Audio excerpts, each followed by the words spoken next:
tutang dila kay Laika Barista! Young and fresh na si Laika Barista pa rin, yes, pa rin ang iyong kasama.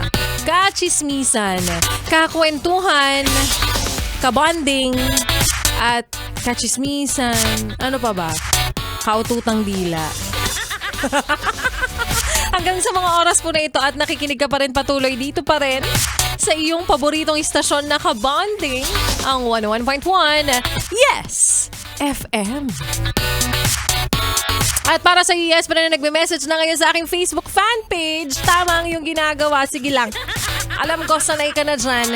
At maya-maya lamang ay iisa-isahin ko ang inyong mga pabate, ganap. O minsan naman, wag naman pa shoutout. Gusto kong marinig kumusta ka ngayong araw na to. Oo. Kumusta ka 3 days bago ang araw ng Valentine's Day?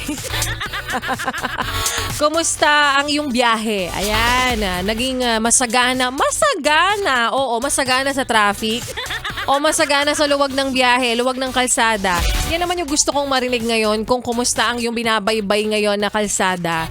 At papunta ka kung saan, pauwi na ba? Ayan. At isa-isahin ko kayo mamaya-maya lamang, pero ngayon, balikan muna natin ang kwento. Kanina ng ating Laika Barista moment na nakaka-relate ang marami, of course, na pinamagatang pinuyat pero hindi ginowa. Diba? Nakwento ng mga taong pinaasa sa mga late night talks, itaas ang kamay.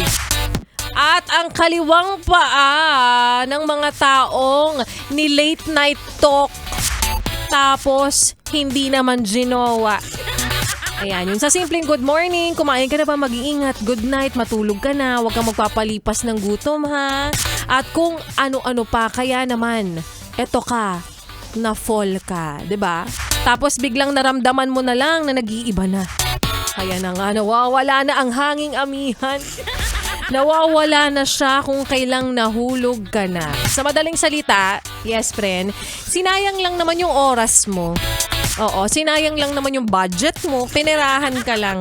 At yung panahon mo na sana, no mga panahong nililibre mo siya, di sana tinatapos mo na lang yung episodes ng K-drama na hindi mo matapos-tapos kasi nag-date kayo. 'Di ba? Nakakaurat, 'di ba? Nakakainis yung mga ganyang experiences. Inspired ka na tapos biglang scammer pala siya. No, kaya para sa you, yes friend, na nakikinig ngayon, naranasan na to o baka naman mararanasan mo pa lang. Hindi naman kita masisisi na maging choosy ka na, no? Sa mga susunod na pwedeng magparamdam sa'yo o manligaw sa'yo. Basta, yung nagpaparamdam sa'yo, make sure mo lang na nakikita mo siya. Kaya again, never ever believe words. Okay? It's better to observe and evaluate actions first. Mas okay na kasi, yes, friend, yung maging sigurista kesa mauwi ka na naman sa mukhang terorista. Kopya? Kopyang-kopya. Ito na. Isa-isahin ko na ang mga pabati ng mga yes friend natin ngayon na nag-message sa aking Facebook fan page. Laika Barista, LYKABARISTA. Para sa mga gustong humabol ng kanilang mga pabati, again, ang reminder po ni Laika Barista, konting lambing ko lang naman sa iyo habang ikaw ay hinahanap ang aking Facebook fan page na Laika Barista, mag-like ka naman, mag-follow ka naman sa akin. No? Wag naman tayo puro kabig lang, walang kapalit. Alka Kundangan Montes. Ayan, sabi niya na, Miss Laika, pa shoutout po, tuning in while driving along EDSA. Advance happy birthday po sa aking mahal. Sino yung mahal na yan? Pau Rosales, good PM po, Laika Barista, pa shoutout dito sa Pandibulacan. Sa apo kong si Cloud at ang anak kong si Carl Bernard. Sila lang ang aking ka-Valentine. Thank you, more power and God bless. John Irene, pabalan. Walang kadate, tulugan na lang tayo, sabi niya. Tulugan na lang daw sa darating na Valentine's Day. Ray Kaluman, hi Laika Barista, pabati po. Best friend ko na si JM Mista dito sa Townhomes. Ayan, kanina binati ko na, inulit niya. Wilson Diaz Galang, lagi ring nakikinig sa atin. Alfred Marcelino, solid na listener talaga natin. Oo. Alfred Marcelino, Christian Bello, yan lagi yan. Josephine Camacho, quarter 4 is coming, Valentine's Day is coming but I'm single forever. Ano daw? Mary Ann Orca, hello po Miss Laika, good PM po, pa-shoutout sa aking anak ni si John Andre na nakatambay lang daw. Yung mga tumatambay ng hilig magpalaki lang ng ng tiyan. Ikaw talaga.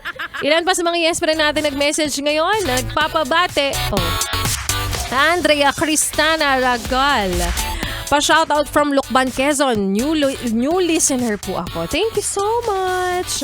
At para sa yes pa na nagda-drive ngayon, nasa biyahe, naiipit sa loob ng bus o kaya naman naiipit sa loob ng jeep at hindi makuha ang cellphone niya para makapagpa-shoutout sa akin at gustong paringgan ang kanyang katabi na umusog-usog ka naman doon, parehas lang tayo ng binayad pero ako kalahati lang ng aking ang nakakaupo.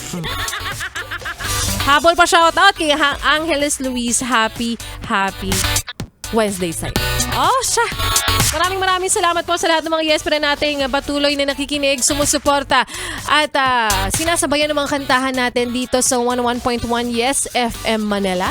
Bukas ulit magsama-sama tayo, same time, same frequency and same station pero hindi matatapos ang entertainment na ibibigay namin sa inyo dahil susunod pa ang programa ni Ganda Wanda. Kaya naman ituloy pa natin ang mga kantahan na kumukurot sa puso mong mapusok.